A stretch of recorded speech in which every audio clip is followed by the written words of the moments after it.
The Mafia Boss's sister suddenly collapsed to the floor. Guests rushed toward her in panic. The plus-size waitress shoved them back. "Nobody touch her!" A furious executive grabbed her arm. "You're just a waitress!" She tore free and looked straight at the handsome Mafia boss. "Your sister is having a stroke. Give me 3 minutes, or you may lose her forever." The entire dining room froze. Every life now depended on the woman nobody had noticed. Evelyn was already on her knees beside Sophia before the room understood what was happening. "Call emergency services. Tell them possible stroke. 30-year-old female. Symptoms started less than a minute ago." Nobody moved. Evelyn looked up sharply. "Now!" Adrian pulled out his phone. Around them, panic spread through the dining room. One guest shouted for water. Another man reached beneath Sophia's shoulders, apparently intending to lift her. Evelyn caught his wrist. "Don't move her." "She can't stay on the floor." "Yes, she can." The authority in her voice stopped him. Evelyn turned back to Sophia. "Can you hear me?" Sophia blinked. "Yes." The word came out, thick and distorted. Evelyn's stomach tightened, but nothing showed on her face. "Good. Look at me. Only me." She checked Sophia's face. "Smile for me." Sophia tried. The left side barely moved. "Raise both arms." Sophia lifted them. Her left arm drifted downward almost immediately. Evelyn checked the time. The signs were unmistakable. Face drooping, arm weakness, speech difficulty. Time mattered now more than almost anything else. Behind her, Gregory Hale finally pushed through the gathering crowd. "Evelyn, what the hell are you doing?" She ignored him. Gregory grabbed her shoulder. "These are private guests. Get back to your station." Evelyn shrugged him off without looking away from Sophia. "Mr. Hale, if you interfere again, you may cost this woman her chance to recover." His face reddened. "You are a waitress." Evelyn finally looked at him. "Not right now." The room went silent again. Adrian remained on the phone, answering the dispatcher's questions with clipped precision. Evelyn noticed Sophia trying to swallow. "No water," she said immediately. A guest holding a glass stopped. "But she needs nothing by mouth. Her swallowing may be impaired." Evelyn shifted carefully, keeping Sophia safe and watching her breathing. "Sophia, stay with me. Tell me your full name." "Sophia Moretti." "Good. Do you know where you are?" Sophia struggled to answer. Fear entered her eyes. Evelyn took her hand. "You're doing fine. Don't fight the words. Just breathe." Across from her, Adrian watched. Men twice Evelyn's size had gone pale. Executives who commanded thousands of employees were shouting over one another. Evelyn was the only person in the room who seemed untouched by the chaos. Adrian ended the call. "Ambulance is 3 minutes out." "Good.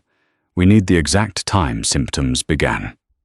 Adrian glanced toward the table. She dropped her fork at 8:17. Was she normal immediately before that?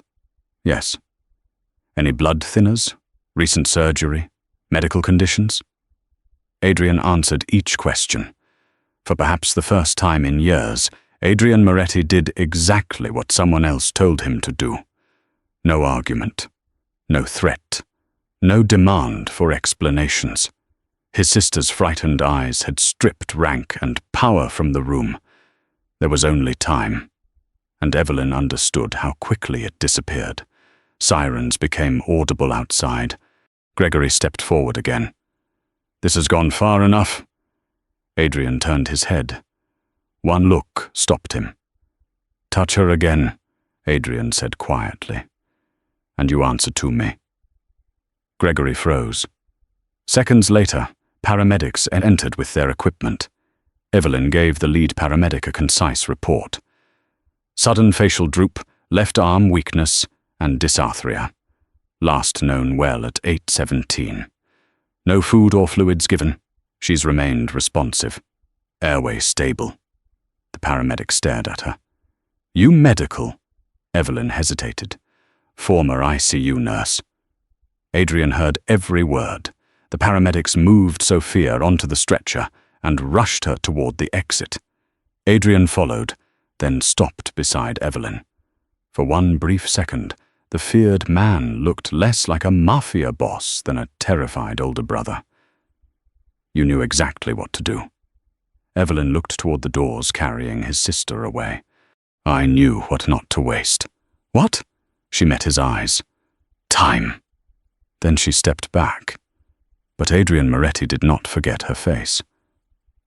By midnight, Sophia was inside a neurological intensive care unit. Adrian stood outside the glass doors while physicians moved around his sister. He had spent his life believing every problem could be controlled through preparation, money, influence, or fear. None of those things had recognized Sophia's stroke. A waitress had.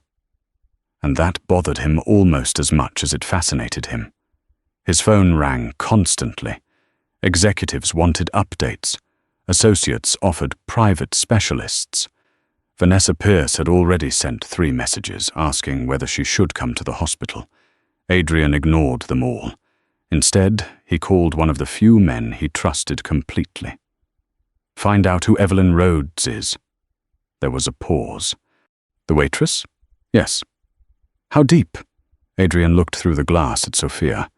Deep enough to tell me why a woman serving wine knew more than everyone in that room. By morning, Adrian had an answer.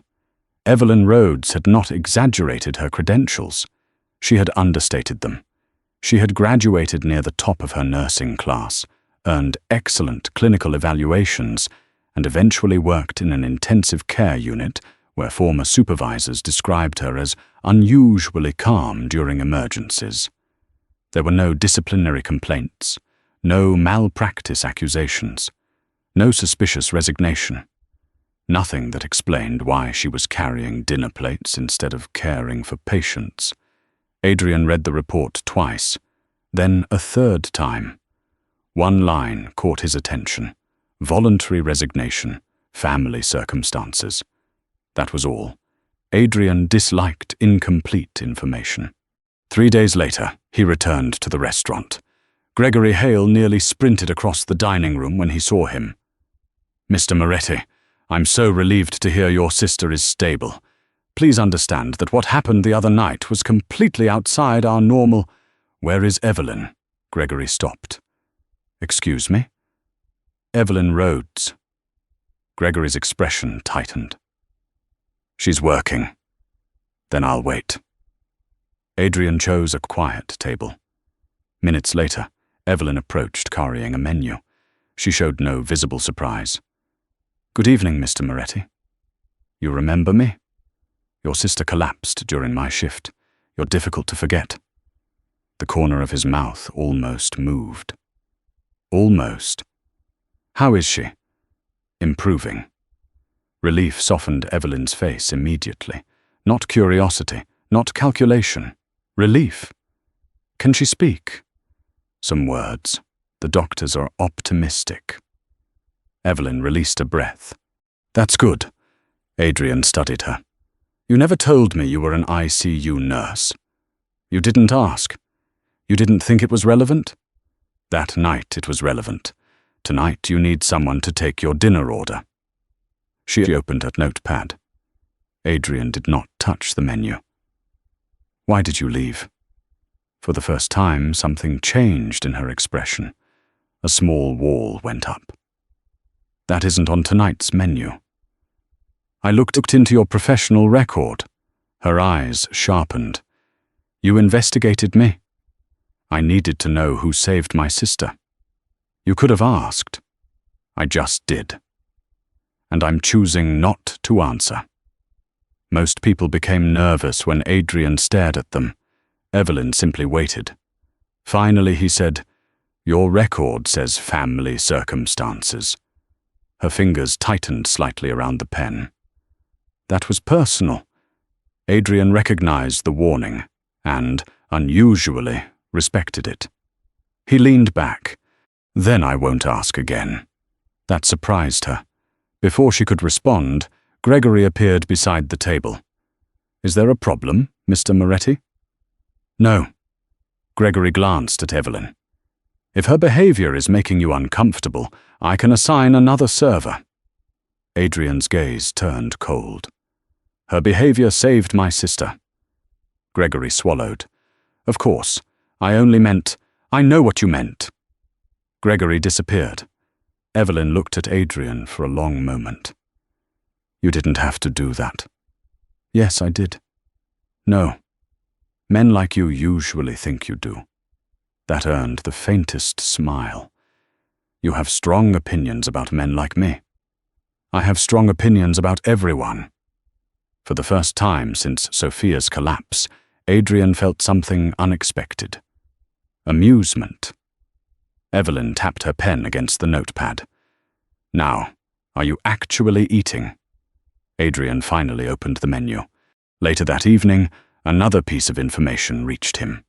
A former ICU colleague remembered why Evelyn had begun missing optional shifts before resigning. Her mother had become ill. Not briefly. Not mildly.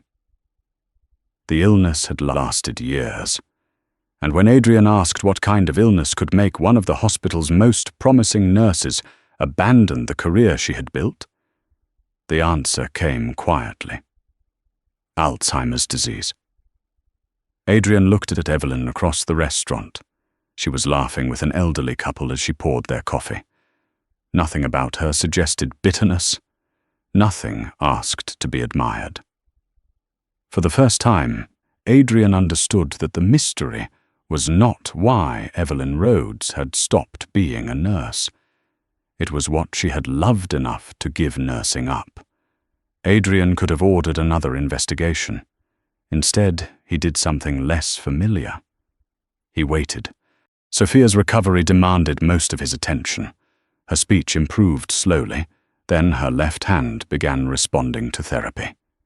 Every small victory changed the atmosphere around her hospital room. One afternoon, Sophia caught him reading Evelyn's professional record again. "You're obsessed." Her words were still slower than before, but the teasing was unmistakable. "I'm thorough. You've read that page 4 times. Adrian folded the report. Sophia smiled. 5. He ignored her, but the question remained. Why would a woman talented enough to build a career in critical care simply walk away? The answer came from Dr. Claire Bennett, a former ICU colleague who agreed to speak only after Adrian made it clear Evelyn was not in trouble. Evelyn didn't leave because she stopped loving nursing, Claire told him. She left because she loved someone more. Her mother, Margaret Rhodes, had begun forgetting small things first. Appointments, names, where she had left her keys. Then came the diagnosis, Alzheimer's. Evelyn initially believed she could manage both worlds. She worked 12-hour ICU shifts, drove across the city afterward, prepared her mother's meals, organized medications, paid bills, and slept whenever exhaustion allowed.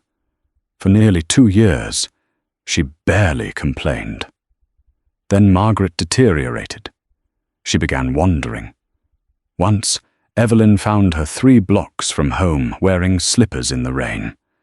Another time, Margaret left the stove burning because she had forgotten she was cooking. She needed full-time care, Claire said. Why didn't Evelyn hire someone? She did. Adrian said nothing. Claire's expression hardened slightly. Good care is expensive, Mr. Moretti.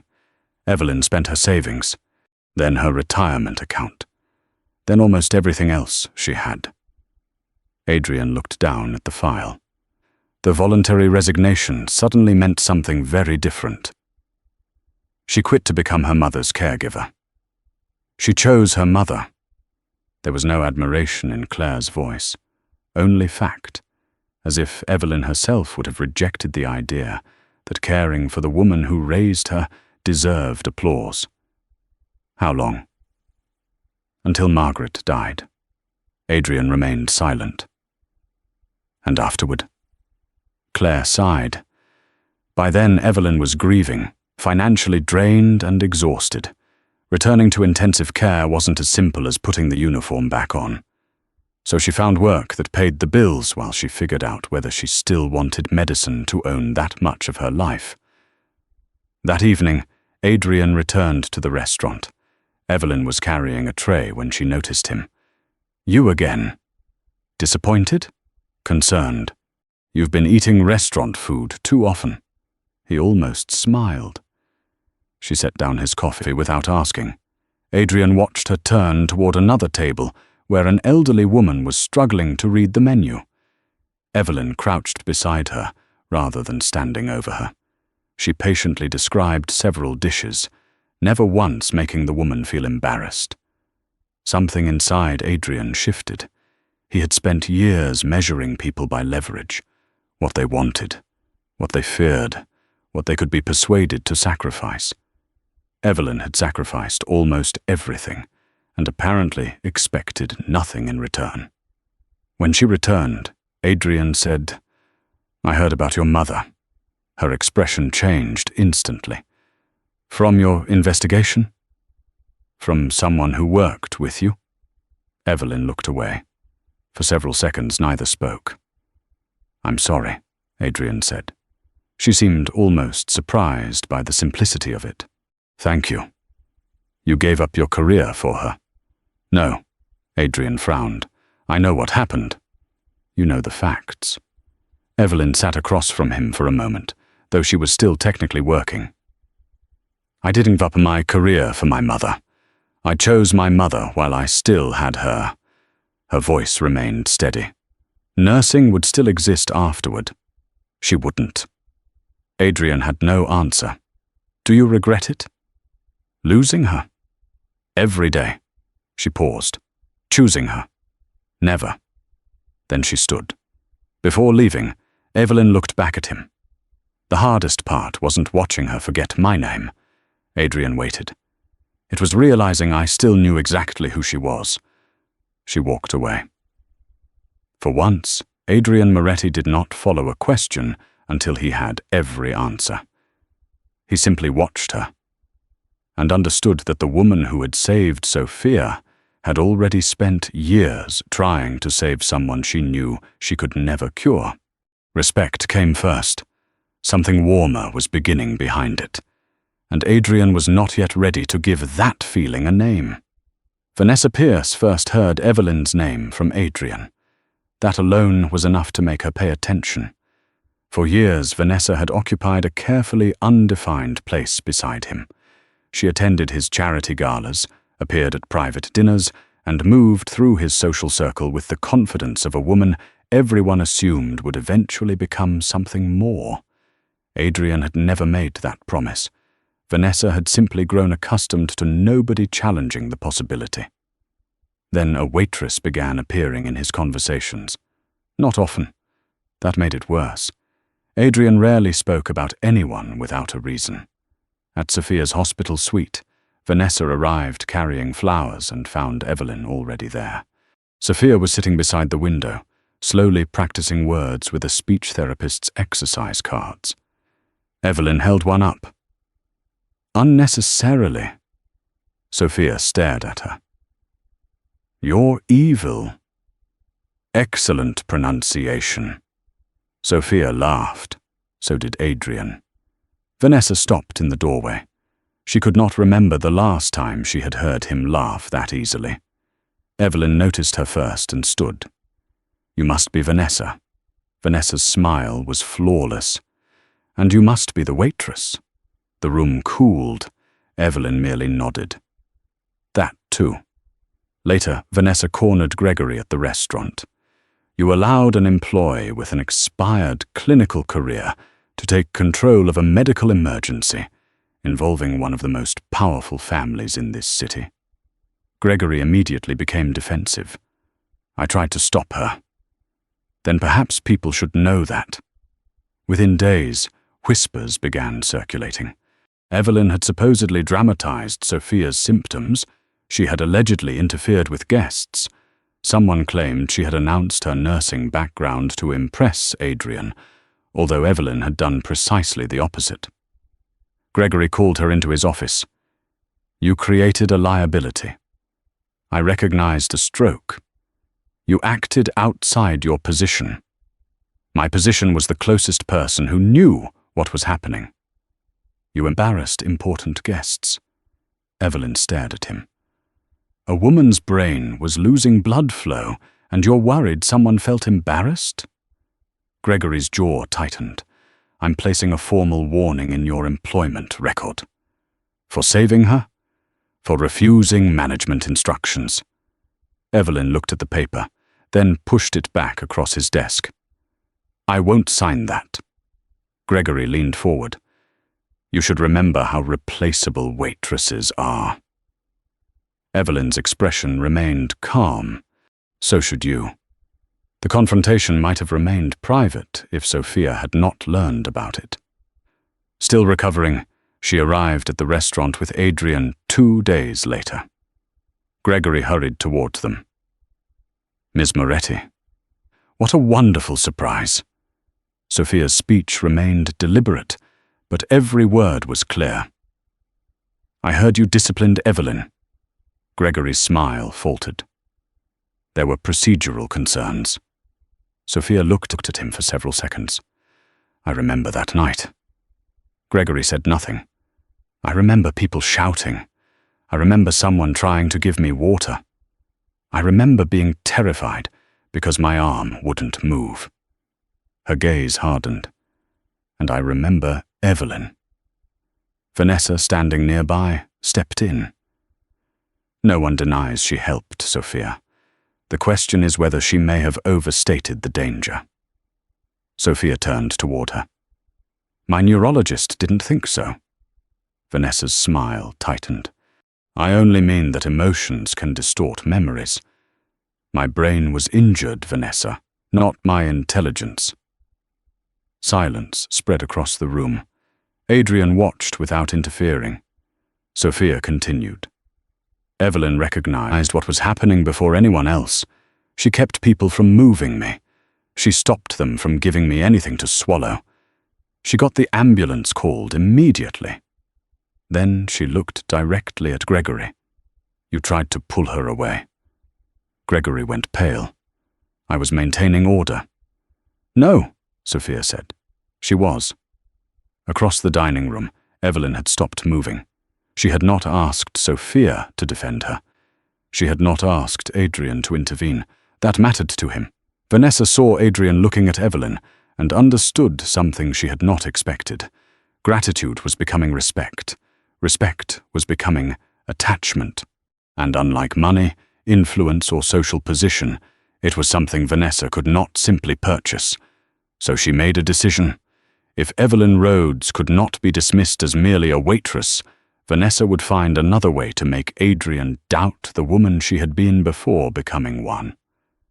Vanessa expected Evelyn's past to contain something useful. It did not. Every former supervisor described a capable nurse. Every available record showed a woman who had left voluntarily. Even the years spent caring for her mother offered nothing scandalous. So Vanessa changed tactics. If Evelyn's past could not discredit her, perhaps the rescue could. Questions began circulating among the restaurant's private clientele. Had Sophia truly been in immediate danger? Had Evelyn frightened everyone unnecessarily? Had an unlicensed former nurse exceeded her authority because Adrian Moretti happened to be watching? Gregory did nothing to stop the rumors. Then he made the mistake of putting his version in writing.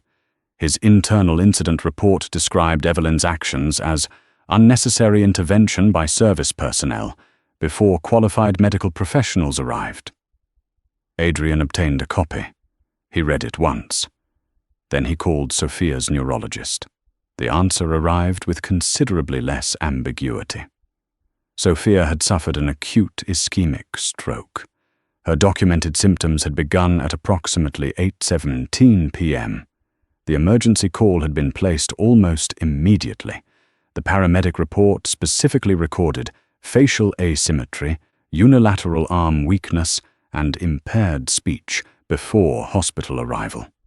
The neurologist explained the timeline to Adrian and Sophia together. "Stroke treatment is extremely time-sensitive," he said. "The faster we identify what is happening, the faster we can evaluate the patient for appropriate treatment." Sophia glanced at her brother. "And Evelyn?" She recognized classic warning signs immediately. He reviewed the emergency notes. "She also prevented people from giving you water, while your swallowing ability was uncertain. That was sensible. Stroke can impair swallowing and increase aspiration risk." Adrian's jaw tightened. "What about moving her?" Keeping the situation controlled and avoiding unnecessary movement while monitoring her condition was appropriate. More importantly, she communicated the symptom onset time clearly to the paramedics. The doctor looked directly at Sophia. "That information matters." Sophia became quiet. "How much?" The neurologist paused. "In stroke care, we often say time is brain. Every minute without adequate blood flow can matter. Nobody can tell you exactly what would have happened if everyone had delayed, but the rapid recognition gave us something extremely valuable." "What?" "Time to act."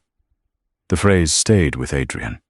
Days later, the restaurant hosted another private dinner, attended by many of the same families who had witnessed Sophia's collapse. Gregory expected the evening to repair the restaurant's reputation. Vanessa expected the rumors to fade quietly. Adrian intended something else. Before dinner began, he stood. Conversation stopped almost immediately. Sophia sat beside him, still recovering but visibly stronger. Evelyn stood near the edge of the room with the other staff. Adrian looked first at Gregory. "I understand there has been concern regarding what happened to my sister here." Gregory shifted. "Mr. Moretti, we certainly never intended." "I wasn't asking." Silence. Adrian placed a copy of the medical summary on the table. "My sister suffered an acute stroke. Her physicians confirmed that rapid recognition of her symptoms was critical to getting her evaluated and treated without unnecessary delay." His gaze moved across the room. While educated people panicked, Evelyn Rhodes recognized what was happening. Evelyn froze. "She protected my sister from well-intentioned mistakes. She identified the onset time. She communicated clearly with emergency personnel." Then Adrian turned toward Gregory. "And while she was doing that, her manager repeatedly ordered her away." Gregory's face drained of color. Vanessa spoke carefully. "No one disputes that Evelyn helped. Some people were simply concerned that her involvement may have been motivated by..." "By what?" Adrian's voice remained quiet. Vanessa hesitated. "Attention." Sophia pushed herself to her feet. Then she chose a strange way to get it. Everyone looked at her. She never told us she had been an ICU nurse until the paramedics asked. Vanessa said nothing. Sophia continued. "She never contacted my brother afterward. She never asked for money. She never asked for recognition." Adrian looked toward Evelyn. "And when I investigated her, she was angry about that too." A few restrained laughs broke the tension. Even Evelyn almost smiled. Adrian walked toward her.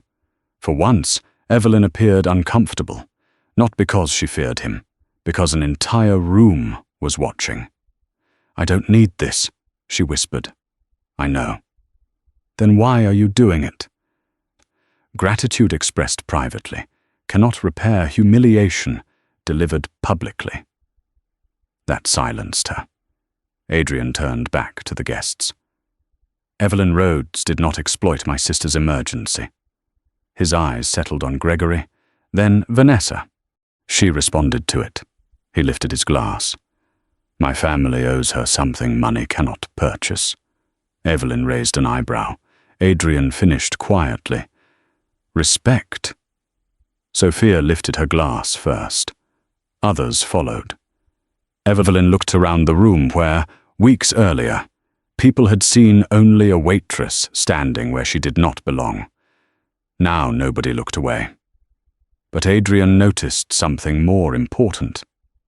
Evelyn did not straighten because powerful people finally respected her. She had been standing straight all along. And that was when he understood that giving her back the career she had lost would mean nothing if he tried to choose it for her. The next decision had to belong entirely to Evelyn. 3 weeks after the dinner, Evelyn received an envelope at work. Inside was an invitation. Moretti International was launching a scholarship program for nurses returning to clinical practice after leaving the profession to care for family members. Tuition assistance, licensing support, refresher training, clinical placement assistance. Evelyn read the announcement twice. Then she found Adrian waiting at his usual table. "You did this?" He glanced at the envelope. "I approved it." "For me?" "No." She crossed her arms. That answer arrived suspiciously fast. Adrian motioned toward the empty chair. Evelyn remained standing. He sighed. "The program was inspired by you. It was not created exclusively for you. That sounds like something a lawyer taught you to say. It sounds like something I learned after realizing you would throw the envelope at me if your name was printed on it." She almost laughed. Almost. Adrian continued. "There are nurses who leave medicine because a parent gets sick, or a spouse, sometimes a child. Years later, they want to return and discover the road back is expensive and complicated." Evelyn's expression softened. "You researched that?" "I research problems before I spend money on them." "There he is." "Who?" "The terrifying businessman." Adrian leaned back. "I was beginning to worry you'd forgotten." She finally sat. "What do you want from me?" "Nothing." Evelyn studied him. People with Adrian's wealth rarely understood that word. He seemed to recognize her suspicion. "You don't owe me an application. You don't owe my company publicity. And you certainly don't owe me a career decision." "Then why give me this?" "Because you reminded me that sometimes capable people disappear from professions for reasons that have nothing to do with capability." That landed harder than Evelyn expected. She looked down at the envelope. For years, she had told herself nursing belonged to another version of her. The woman who could work 12-hour shifts and still call her mother afterward. The woman who believed competence could solve almost anything. Alzheimer's had taught her otherwise. After Margaret died, Evelyn couldn't walk into a hospital without remembering the one patient she had loved most and could never save. Waiting tables had been simpler. Nobody died because she missed something. Nobody's frightened family searched her face for certainty. Nobody reminded her of her mother. "You think I'm afraid?" she said. Adrian did not deny it. "I think you're allowed to be." Her eyes lifted. That was not the answer she expected. "My mother forgot who I was near the end." Adrian stayed silent. "I could handle ventilators, codes, families screaming at me. But I couldn't handle walking into her room and watching her look at me like a stranger." Evelyn rubbed her thumb over the edge of the envelope. "After she died, everyone kept telling me to go back to nursing, like returning would prove I was okay. And you weren't." "No." "Are you now?" Evelyn considered the question. "I don't know." Adrian nodded. "Then don't apply." She stared at him. "You built an entire program partly because of me, and you're telling me not to use it. I'm telling you not to let gratitude make the decision." Something in her face changed. Adrian understood power well enough to know when not to use it, so he left the envelope with her and never mentioned it again. 2 weeks passed, then 3. Sophia continued rehabilitation. Adrian continued appearing for coffee with suspicious regularity. Evelyn continued pretending she had not memorized the scholarship deadline. One afternoon, she visited her old hospital. Claire met her in the lobby. They walked through familiar corridors until Evelyn stopped outside the ICU. For several minutes, she could not enter.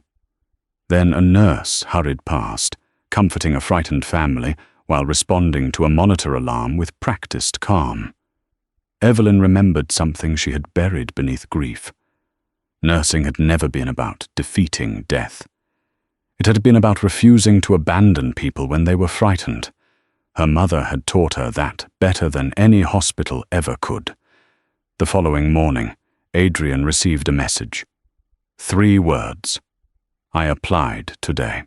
He read it twice, then replied, Good. Nothing more. Evelyn smiled at the screen. Months later, after refresher courses, supervised clinical training, and the steps required for her return, Evelyn stood outside a hospital locker room wearing scrubs again.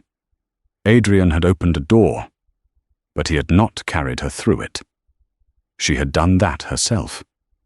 And when Evelyn walked onto the floor, she understood something she had not been ready to understand before.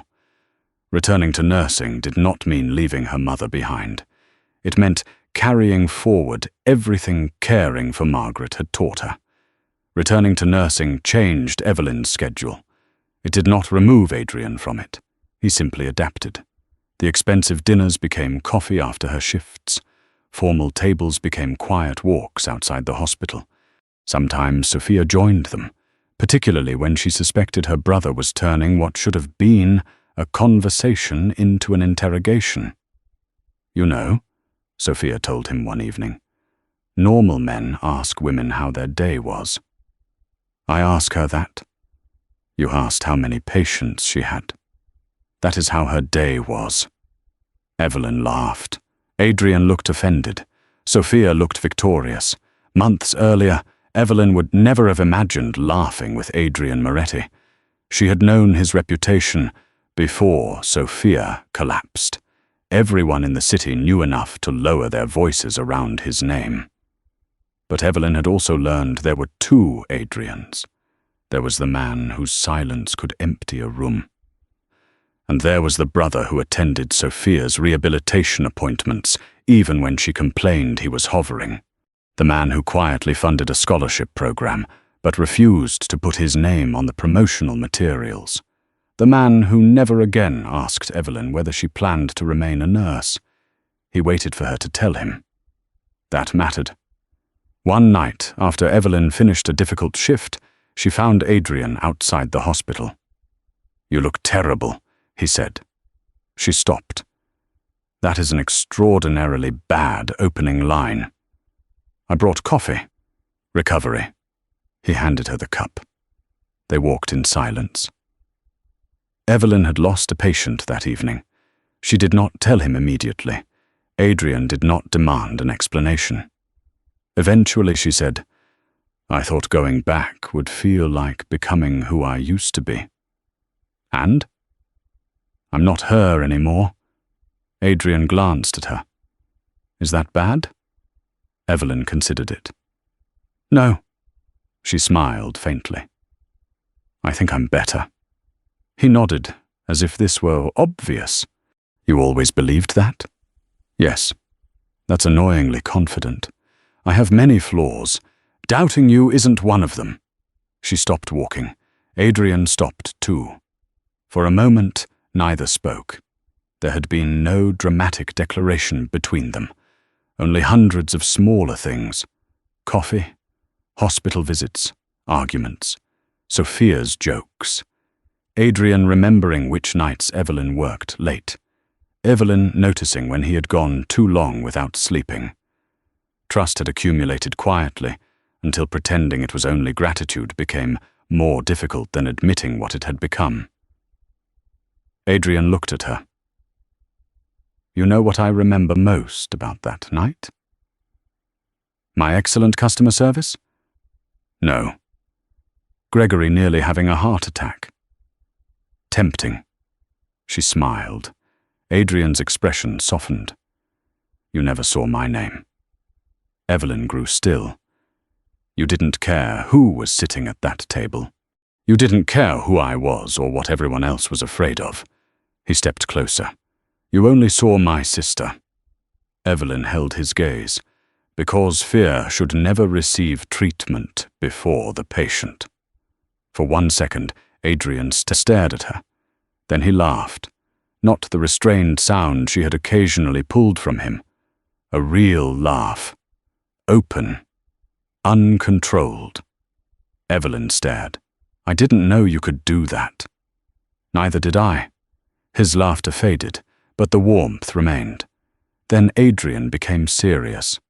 I spent most of my life believing protecting people meant controlling every possible danger around them. Sophia has mentioned this. Repeatedly, I assume. With diagrams. He smiled. But you taught me something. Evelyn waited. Sometimes protecting someone means trusting them to choose for themselves. His eyes stayed on hers. So I'm not going to tell you what this should become. Her heartbeat quickened. I'm not going to offer you a life you didn't ask for. He paused. But I would like the chance to be part of the one you chose. For once, Evelyn had no quick answer. Adrian Moretti could command rooms. He could frighten powerful men into silence. Yet he stood before her, asking rather than taking. That was what finally mattered.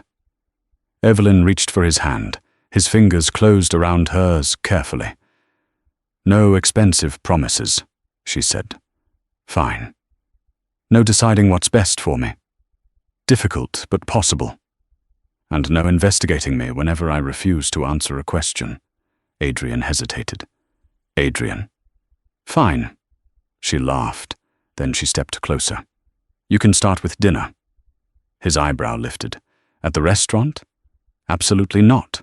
Why? I spent enough time serving you there. Adrian smiled. This time, Evelyn did not look away.